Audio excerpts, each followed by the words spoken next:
O que te fez se apaixonar por venda? Que você grita pros quatro cantos, assim, pra galera, você levanta essa bandeira. Isso porque você sabe que deve ter uma gratidão embutida, deve ter um monte de coisa, deve ter... Eu tenho uma relação um pouco mais interesseira, Caio. Justo? Eu vou dizer um negócio pra você. É justo demais, cara. O que me fez me atrair por venda foi que ela me ofereceu liberdade. Você estava interessado nisso? Eu estava interessado nisso. Eu fui interesseiro, entendeu? Não foi muita paixão, sabe, pela venda. Sim. Eu fui me apaixonar por vendas depois, cara. Quando eu comecei a entender a complexidade. Não, mas você fez um negócio que eu me identifiquei. Agora eu também. Você foi interesseiro também.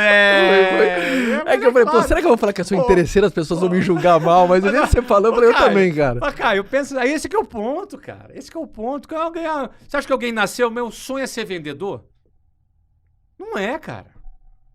Olha, o cara tem que querer vender porque a venda oferece pra ele o que o emprego não vai oferecer. O cara pode ganhar bem em qualquer lugar, mas, cara, ele tem algum limite, ele tem um teto, entendeu? Uhum. O Adilson, ele não queria que eu tivesse o mesmo teto. Ó, eu sou o teu teto e o que eu tô aqui não recomendo. Uhum. Você entende? Uhum. Então, assim, eu lembro que venda me deu uma perspectiva de eu casar rápido. Eu queria casar. Sabe como eu enxerguei como uma máquina do tempo? A primeira vez que eu vendi Olha aí. uma máquina do tempo, que meu pai me dava dinheirinho pra passar a semana, pra comer Aham. na escola, ou comer as coisinhas. E, cara, aí meu pai falou assim, você se vira com isso. Se faltar, você se vira, se sobrar, mérito teu. Me dava, na época, tipo, R$20 na semana. E eu lembro a primeira venda que eu fiz, cara.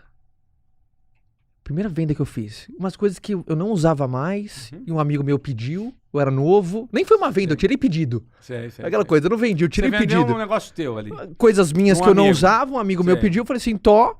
E eu lembro que ele me deu R$100. Eu falei assim, cara, 4 semanas, que Olha aí. máquina do tempo, não Olha aí, acredito, cara. Mas é o quê? É liberdade. Foi nesse dia que mudou, cara.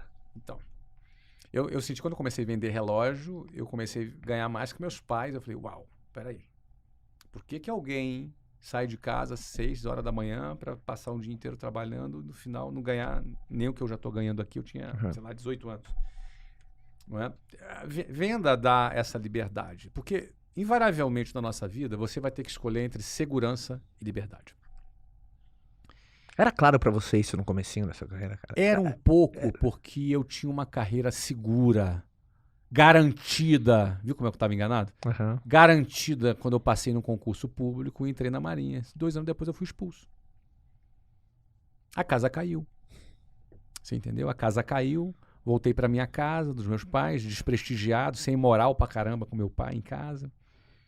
Você entendeu? Uhum. Então, eu acho que ali eu comecei a entender que estabilidade não existe. As coisas mudam, a casa cai. Você entende? Uhum. Então, eu penso que aquela segurança não era tão segura. É como se eu tivesse tido uma má experiência com a segurança. Talvez eu tivesse... Isso é brilhante nas Não é? colocações, cara. porque eu tive essa má Uma experiência. má experiência com a segurança. Porque tem gente quando fala segurança, ai, que bom. Não, tinha uma mais. É uma decepção com a segurança. Isso não existe, é uma ilusão. A segurança é uma ilusão. Então, quando algo que prometeu me dar liberdade, eu estava muito mais pronto para abraçar a liberdade. Eu lembro que o plano de vendas me foi apresentado, que as metas que eu tinha que se bater seria promovido, que eu cresceria. Eu lembro quando isso aconteceu, eu olhei para aquilo e falei, o quê? Só depende de mim. Ó, a frase só depende de mim é a frase de quem não quer segurança e quer liberdade. Só depende, ou seja, eu não dependo da empresa, eu não dependo do patrão, eu não dependo do Estado, eu não dependo do político, eu não dependo de ninguém me dando chaveco para me convencer de nada, eu dependo só de mim. E eu gostei dessa ideia. Entendeu? De depender só de mim.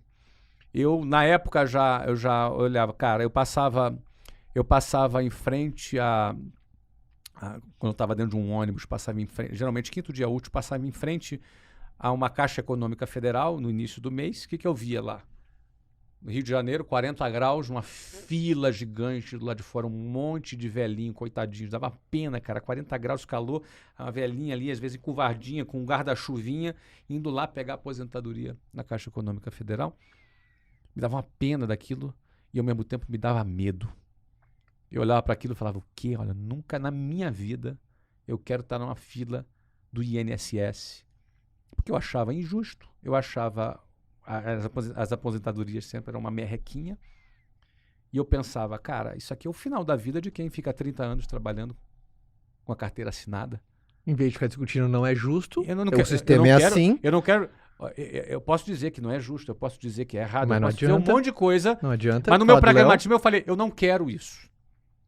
E eu fui tão radical na minha decisão de não querer isso, que eu nunca na minha vida tive uma carteira assinada. Trabalhei 4 anos sem carteira assinada. Louco, meu patrão foi doido, né? Porque eu podia ter processado ele depois, claro que eu não faria isso. Eu não quis. Eu nunca paguei INSS. Eu tinha 19 anos quando eu olhei para isso e falei, não quero isso para mim. Porque isso é uma propaganda enganosa. É uma propaganda enganosa, pô.